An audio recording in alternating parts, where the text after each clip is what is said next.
zu kriegen. Applaus für den K-Code 65.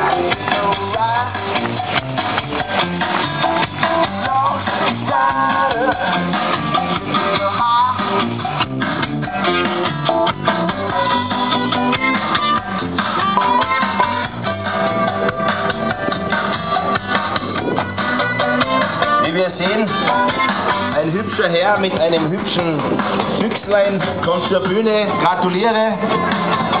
Hallo. Möchtest du mal deinen Namen sagen und dann kannst du ein bisschen was erzählen, wie du das Auto jetzt bekommen hast, ein bisschen zur Geschichte und dass du uns das alle erzählst. Jetzt sagst du mal Namen. Ja, mein Name ist Rudolf und ich freue mich ganz besonders, hier oben stehen zu dürfen, zumal die Freude sehr unverhofft kam. Das Auto habe ich noch nicht so lange, aber ich habe es aus sehr erfahrenen Händen. Wie du vielleicht weißt, stammt es ja aus dem Kreis von Dr. Mustang, insofern geprüfte Qualität. Gerade aus den USA importiert, gerade aus dem Container und TÜV-fertig gemacht. Heute die 3. Ausfahrt. Man sieht den Zustand, der ist eher so wie frisch aus der Fabrik. Wenn man die Motorhaube öffnet, bestätigt sich das ebenso, wenn wir ihn auf die Bühne fahren. Fahrzeug vom Allerfeinsten gemacht. Das Wichtigste natürlich, dass es ein K-Code ist, der sehr selten ist. Mit 271 PS ist eher eine Maschine, die im oberen Drehzahlbereich kommt. Ist ein leises Fahrzeug, aber nicht zu unterschätzen. Ja, hast du schön gemacht. Applaus für den Rudolf. Wunderbar. Jetzt hast du ein Auto.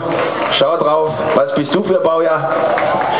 Ich bin Baujahr 63, aber das Fahrzeug ist exakt genauso alt wie seine Besitzerin, die da vorne steht, mit dem türkisen Kleid, Juli 65.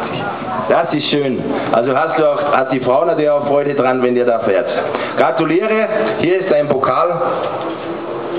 Danke. Wie immer zum Schluss nächstes Jahr wiederkommen, oder? Selbstverständlich. Gratuliere dem ersten Pokalgewinner, 65er K-Code. Einmal noch jetzt hier so vor das Auto stellen mit dem Pokal, dann machen wir mal ein Foto mit dem Pokal.